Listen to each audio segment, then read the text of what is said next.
Wednesday. Today is episode 8, and today we have Keri on with us, who is the owner of Maui Whitening of Columbia. So, Keri is a fellow teeth whitening technician, entrepreneur, and I'm so excited to chat about Keri's story and also just give some great insight on what it's like to be, quote unquote, in the trenches day to day doing teeth whitening. So, Keri, tell us, how did you find teeth whitening? I actually came upon it by accident.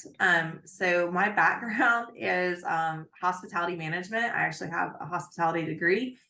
So I've spent most of my life helping people, with travel and events and that type of thing, and seeing those executed. And I was during COVID just working like 24-hour shifts as a general manager of a hotel, and it was just too much. I had owned some other businesses in the past. My husband is a business owner, and so he has a lot of flexible time to travel and things. And so he was like, "You can't keep this up." And I just did a little research. I knew somebody that had done it previously, and so was just kind of reached out to her to say, "Hey, is there an opportunity? I don't see anybody in Columbia, South Carolina doing this currently. So I think there's a niche, and I wanted to do something that made people feel good about themselves." And help them. And I'm a two-time open heart surgery survivor. And so through that, I just knew how important a smile could be to somebody's day. And understanding that when you feel good from the inside out, you feel good about everything else. So researching a lot about the impact of a smile and how smiling can help decrease your mental health.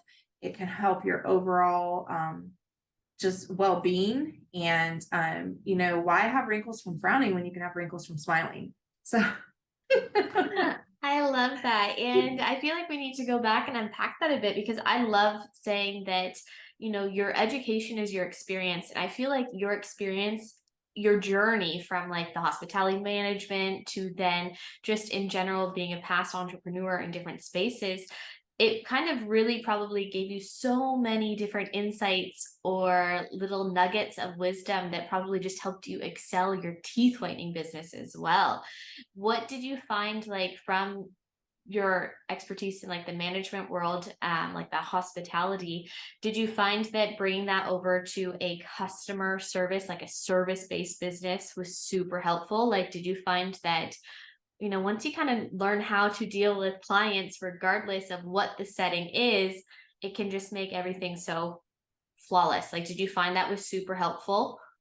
I did. And there were things, simple things like you don't think about that I got to learn. In the hospitality industry, we have 2 hours to respond to a Google review, and understanding the Really? importance of that helps me understand. I have clients that say, "Oh my gosh, you responded to my review so quickly. I didn't expect a response." That I still hold myself accountable to that, yes, we're busy and we do it, but those Google reviews are so important to your business and the success of your business. So if you're not finding a way to provide that link to your clients, you're losing out. You're missing a huge opportunity with that. So understanding how important that Google page was to just get started was a big deal to me. So, those first 30 or 40 clients that we saw, that we were like, here's a tablet, here's our Google review. Would you mind Do doing it. that? Yeah. And doing that, even if you have to offer a little bit of a discount to those clients to come in, just to get them to come in at first, hey, would you mind just paying, a reduced cost, whatever you decide that's affordable for you to offer.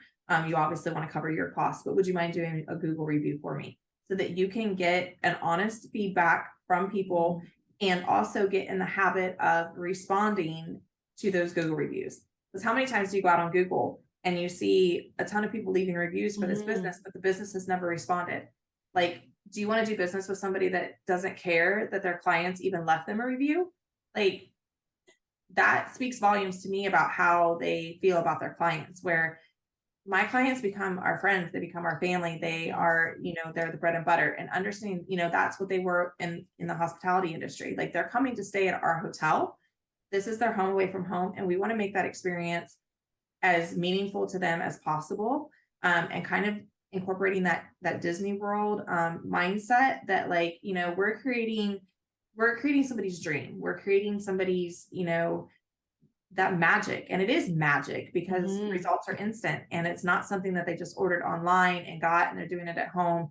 And now they have sensitive gums and they have sensitive teeth. So understanding that, like, while the client may not always, we always heard in that the customer's always right. The customer, not always, but now you get to choose who you do business with and who you want to come in and get, provide services to.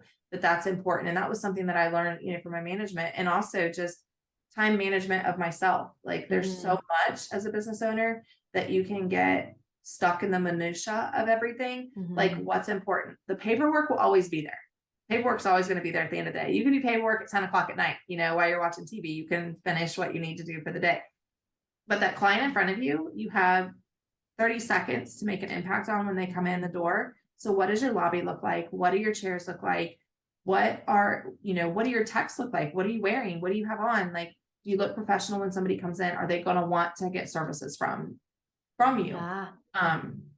So those were all things that I took into designing my salon. What colors did I want on the wall? What did we, how did we want it to look? That it was a calming atmosphere. We play spa music when they're getting their services.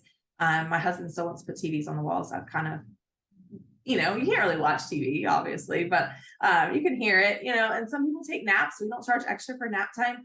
But those were all things that, like, I took from being in a world where it was fast paced.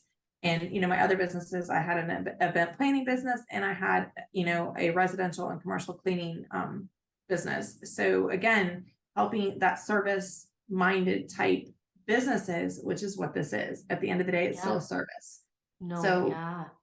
You have to think about, what are the types of services that you go and get? How is your hair salon? Where's your nail? Where do you go to get nails? Those types of things.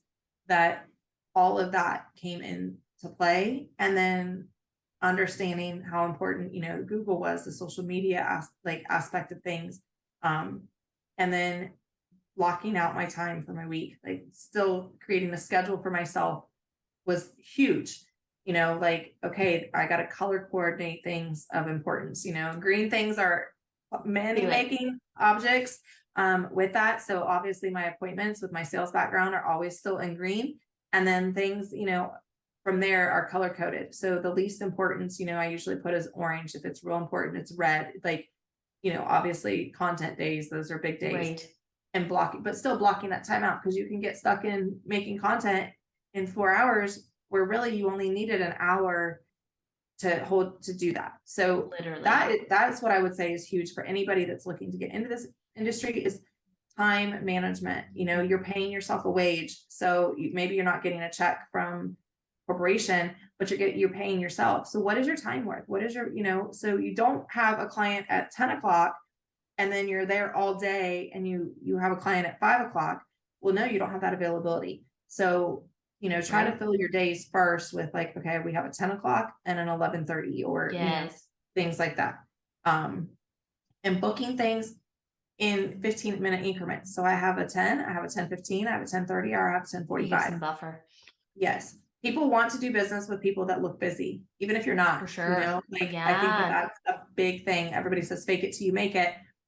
I say, fake the honesty. Like, you're still honest, but that's your time. So as a client, I don't know that you didn't have somebody at 10 o'clock. I think you only have a 10:15 available. Then I want that spot. So fill your mornings, fill your afternoons until you have enough clientele that you're able to fill a whole day. Yeah. So, such a good point. And it's something to be said too, because a lot of booking platforms that you're using, they have options of, do you want to scatter block to, like, if you aren't fully booked? And it is something when a client is going to look through, if you are wide open, say if you're giving too many time slots, they're going to be like, oh, what's wrong with this place? Right. So that's a great tip. I love that. And I felt like when we had opened our studio originally, we did give too much time options. We had 7 days a week open and we had multiple rooms. So then if you think about that, and each time slot, we had so much availability, right? Yes, we were still had slots booked, but it still looked like we didn't, right? Like it just looked Yeah. like we had so much free time. So yeah, that's a great point for a tech starting out, or even say if a tech, it does have multiple rooms, like still keep it very time based. And so how have you found when you've kind of gone through your time schedule, have you thought about a mixture of like your personal lifestyle, what times work best for you, but then on the flip side, knowing that it's a service-based business, what time typically works best for the customers? Yeah. So like you, when we first opened, it was like, okay, we're going to be open 6 days a week. We're going to do Monday through Saturday. We're going to just be, there's going to be a teeth whitening bus that drops off in the parking lot. All these people are going to come, and that's not reality. And so when I kind of went back and looked at that first year, I use Squares, my booking site, Mm, and it does really great reporting. And I actually could use that report tool, which I highly recommend if you're not, if somebody's not using a report tool, that they look at that, because you can do, what days of the week are your busier highlight. versus not. Yeah. And so when I looked at like a Monday, for instance, on average, we averaged like one client on a Monday. So it wasn't advantageous to keep that Monday spot open, which then allowed me to, okay, even if I do work a Saturday, I still have 2 days off. I still have a Mm, Sunday and a Monday off that I can, one day of the weekend that I can do some stuff at home. And then one day of the week that I can get some things behind done the business scenes. wise, Yeah. banking, things like that, you need to go in and do.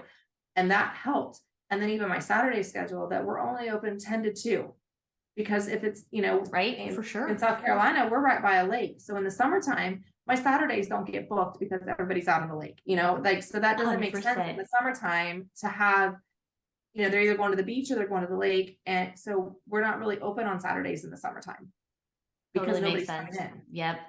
But, January through like May, we're pretty busy, right? On Saturdays before Memorial Day. Now I block out a few here and there just because, but I think you have to have that work-life balance. And as silly Mm, as that sounds, like, you have to take a personal inventory of yourself and give yourself time to recharge, because you're not, if you're great on Tuesday when you open, but you're going to run yourself all ragged and be open, all weekend long, then how are you going to be that following Tuesday if you haven't had time to recharge and um, get yourself back, in balance?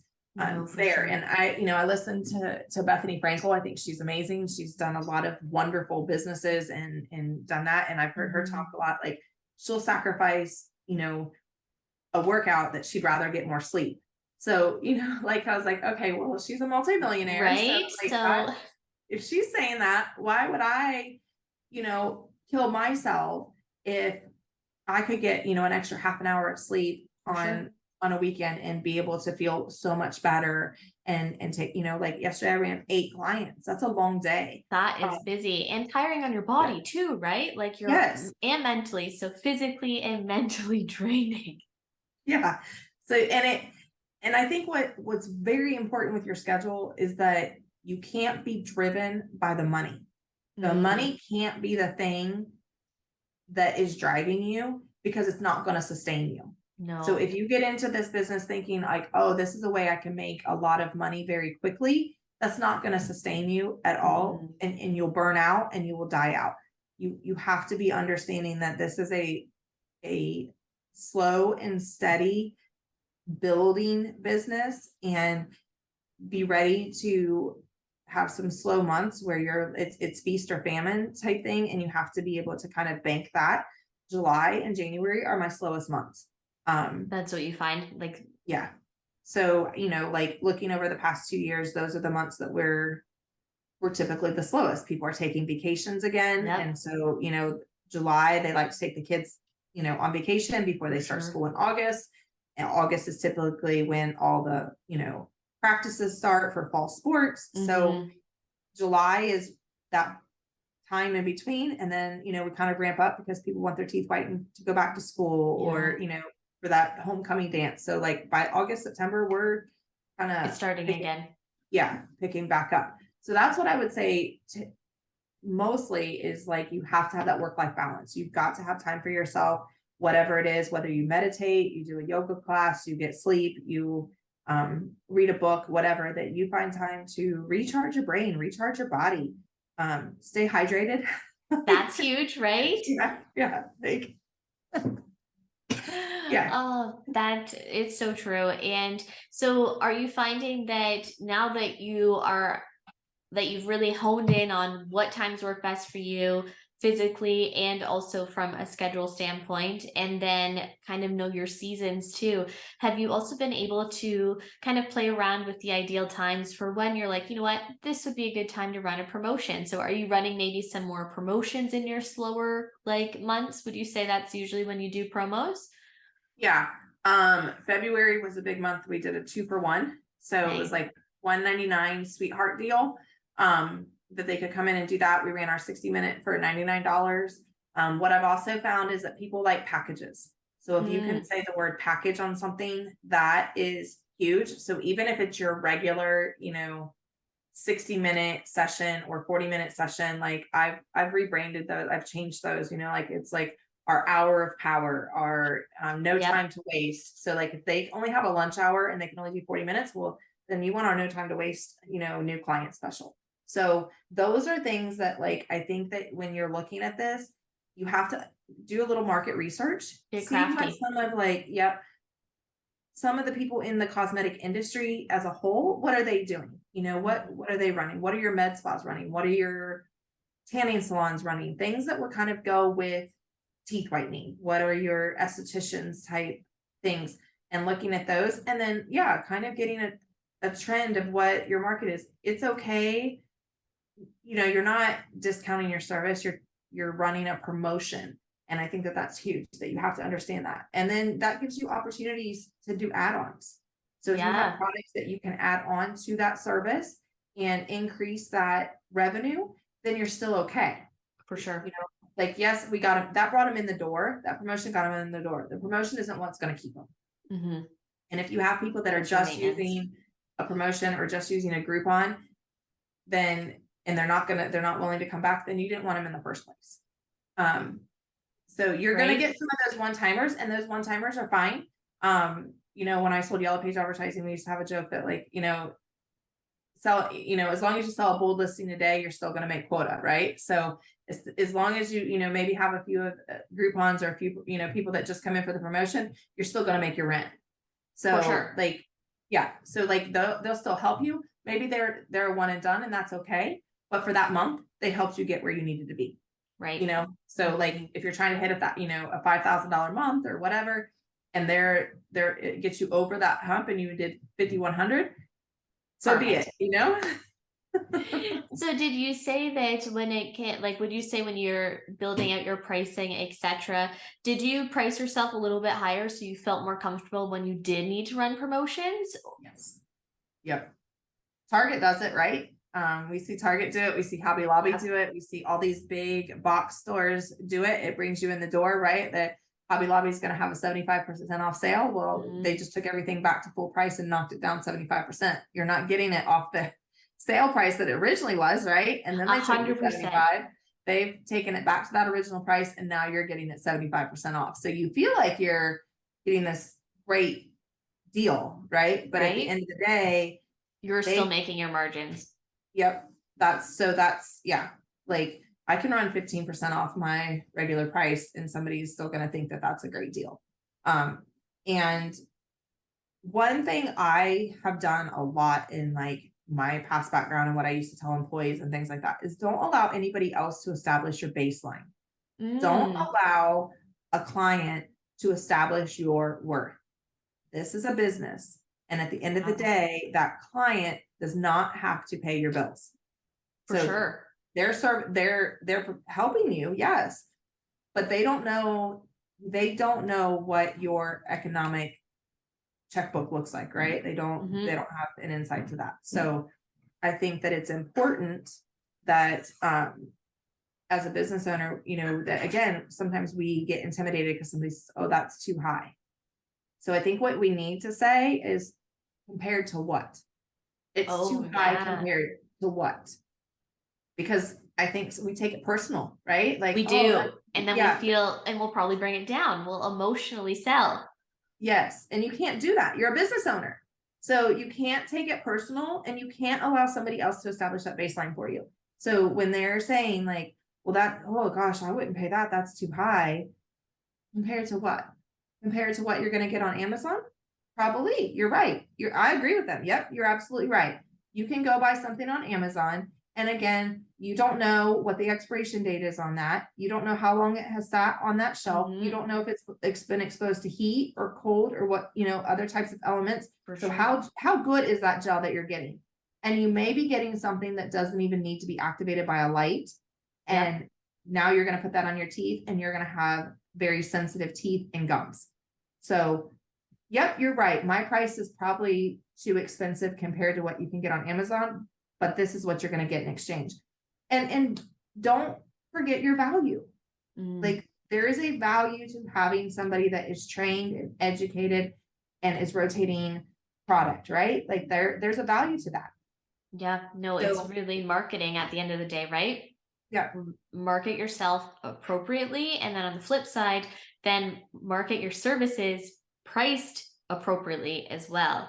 You are part of that service. Your value, your time, you're going to be more expensive than, say, another person down the street for these reasons. And you have to be able to stand behind them and also promote those reasons too. Yeah. And what I have found is like now my personal dentist is referring people to me, which That's I think amazing. Yeah, it's great. And and she's a female, and she owns her own dental practice and everything as well. So being another woman-owned business, I think cool. that is helping. And yes, she offers teeth whitening in her salon or in her office. But is it something that she does all the time? No. And is it something that she really wants to do? Absolutely not. And so it's time consuming for them because they got to do the trays and things like that. But now they have another place to recommend For sure. that is, if I'm going into the dentist's office and they're telling me it's $500 to get my teeth, whitened with them, and I got to do these trays and all this stuff. But they can say, well, down the street, it's $169. Well, that's wow, huge. That's huge.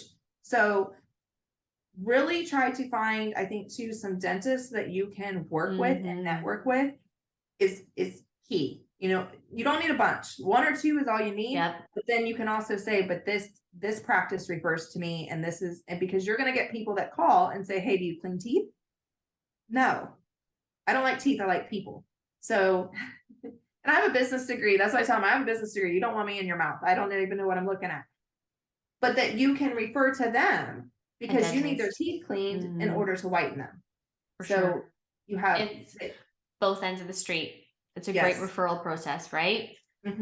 Yeah, no, such a good tip. Yep, I love that. And we have some great connections with dentists here too. And of course, there's going to be lots of dentists that are going to slam the door in your face and be like, quite offset about it. But it's like with anything with sales, you have to do so many reach outs to finally get a yes. So don't be discouraged. There are some great dentists out there that will love to work with you, but you are going to have to go through those no's to get the yes.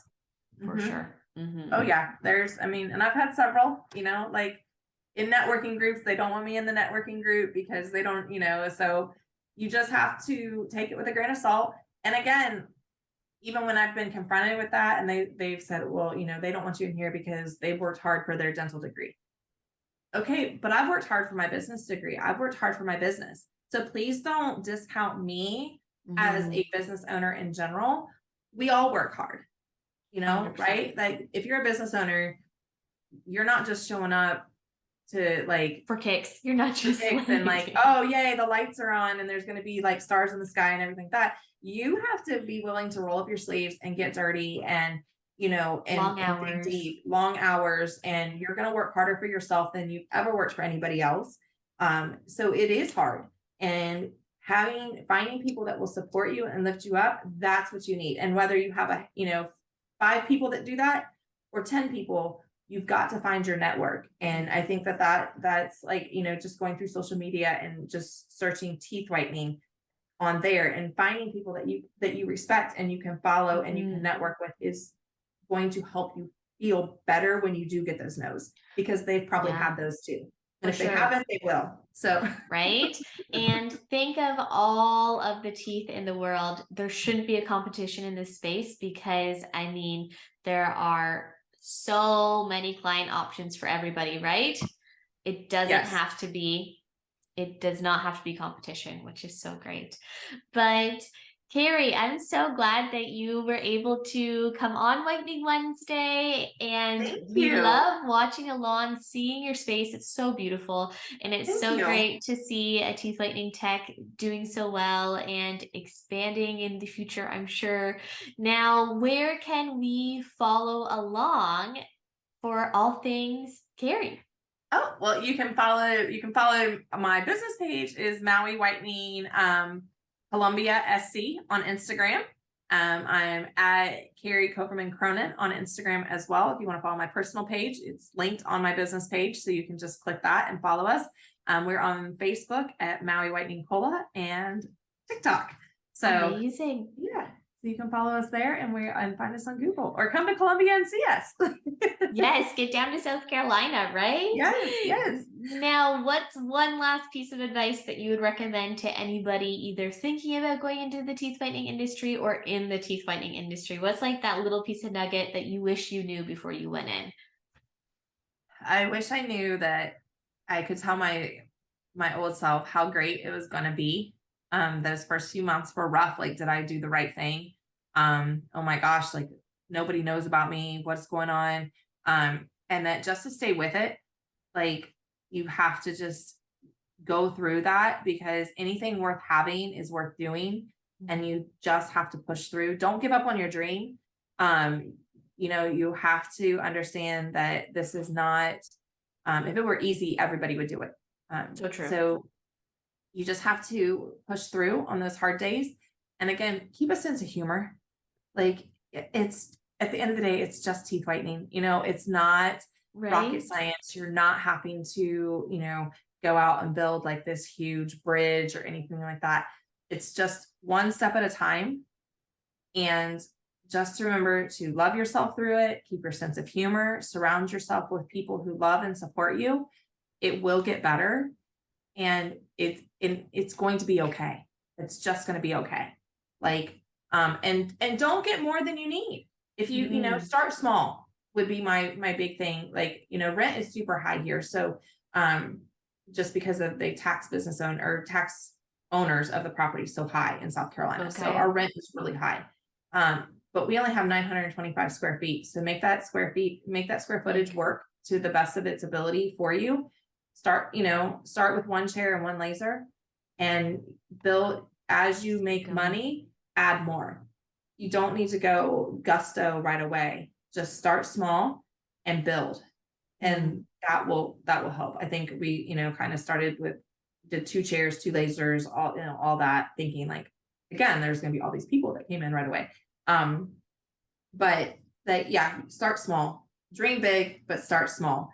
And at the minimum, just start, just begin, Yeah. So like that, and it's okay. You don't have to know everything day one. Just, It just know a little bit. And practice is experience, right? You're going to Yes. learn so much knowledge.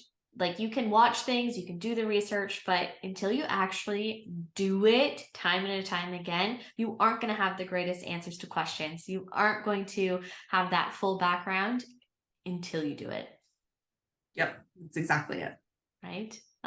So good. Well, thanks so much, Keri. We are so excited Thank to you. continue to watch your business grow, and hopefully we'll chat again in the future. Yes. Same to you. Thank you so much. You're All right. welcome. All right. And thanks so much for watching our episode of Whitening Wednesday. We will be back again next week with another teeth whitening tech.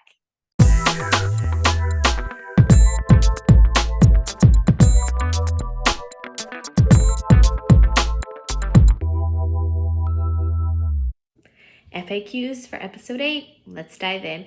First FAQ is: give me the rundown on how to remove a gem and why are we referring to dentist?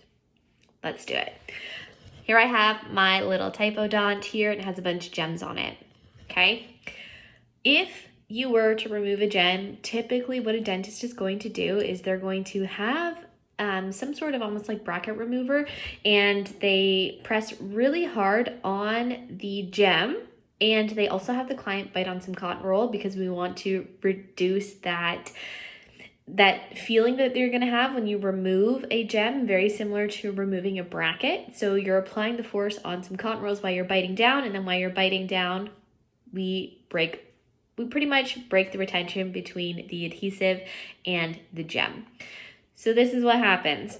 If you were to, I don't have one here, but if you had removed that gem, then what's going to happen is, even though the gem's now off, of course, a gem would not come this easily off a real tooth, but what happens is a couple things. You can either have, just depending on how the adhesion went, is the backing of your gem might bring all the adhesive with it. So if that happens, then hey, you're in luck. That means that you don't have extra residue on the tooth surface.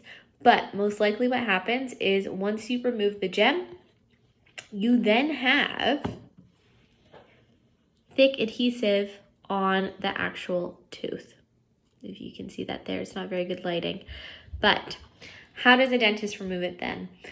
They'll usually have a scaler, and they will literally just scale it off. See, you can see some adhesive here, but again, it would not come off that easily if this is a real tooth. Or what they would do is they would take their hand piece with a burr, and then they would just slightly remove off the adhesive with that. So both ways are ideally done with your dentist. So you might be wondering, there are some companies in the beauty space that are selling scalers. So, I mean, do you want to get risky and just try picking off gems? Go for it. You want to be careful though, okay? You're going to want to make sure that you aren't scratching the enamel surface. There's reasons why hygienists are in school for so long. These scalers are very, very sharp, and you don't want to be just throwing them anywhere on the tooth structure, okay? You need to be very careful with that. And then when it comes to removing the adhesive, that also is going to be very specific. Some pieces might come off really easily and some might not. So not only is the first concern the safety of the tooth structure, but the second concern comes to infection control. This is a metal item, right? It's going to be pricey to purchase regardless of where you're purchasing it from. And obviously, you would want this to not be a one-use disposable. That'd be super expensive and not worth your time for whatever you're charging to remove a gem. So why does it make it so difficult to even think about removing gems yourself? If you were to use this as a multi-use item, so you're using this for more than one client, guess what you would have to do? You would have to have a full-on sterilization center. So you'd have to have like an autoclave, and then you'd have to keep up with all of the maintenance for that, the spore testing for that. Depending on where you're located, for example, here in Canada, your health inspector would have to approve that it's all, first off, one that can legally be in Canada, and if it is running correctly, you're going to have more checks if you are sterilizing items. So it's a big headache, but more than anything, it is just the concern of the tooth structure. Now, I know that a lot of clients are probably thinking, well, I mean, I've had braces in the past, and if a bracket fell off, then no big deal. And yes, sometimes it can be a clean break off where there's no adhesive left on the tooth. Awesome. But a lot of the times the adhesive is still going to be on the tooth, and it needs to be removed by a professional. I mean, if you feel comfortable enough to work with a scaler and to try to remove the adhesive yourself, I would only recommend a scaler. You should not be using a handpiece or a burr whatsoever. So that's it. So if you were an orthodontist and a bracket fell off, that's exactly what they would do. They'd get a handpiece, they remove the adhesive, or they would use a scaler or a adhesive remover, which is pretty similar to this, and that's how they remove it. So that's how you would remove a gem as well. I know it's super frustrating, but I would, if you don't feel comfortable chatting with a dentist, then the next best thing is I would look for an independent hygiene clinic that might be close to you and see if they would feel comfortable removing your gems for you. Get crafty and just keep yourself and your clients safe. Second question is all about pricing. So I want to run discounts, but how do I run discounts without first feeling like I'm a bargain basement? I love that this client had put that in there.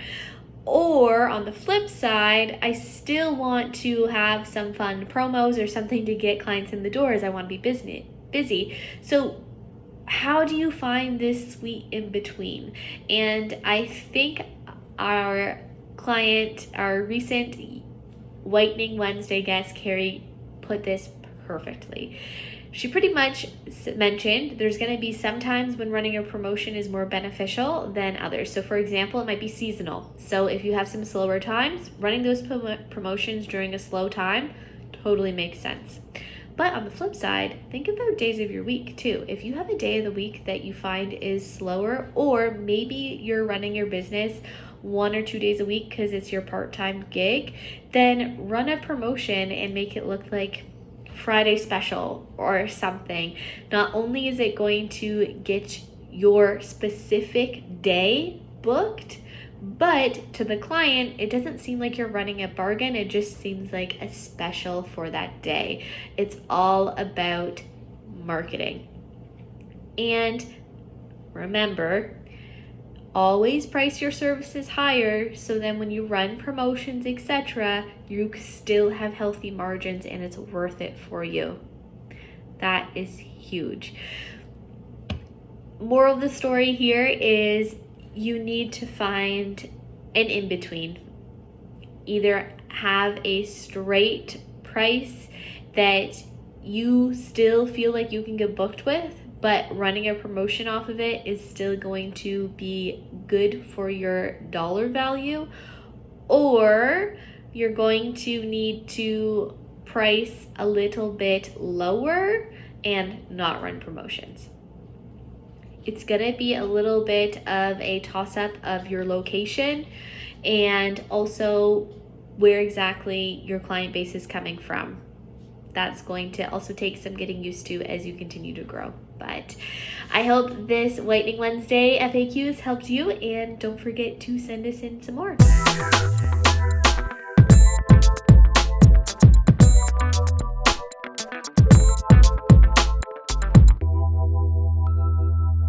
So much for completing another Whitening Wednesday episode. Don't forget to check out our sponsor, Professional Whitening Products, for all of your teeth whitening technician needs.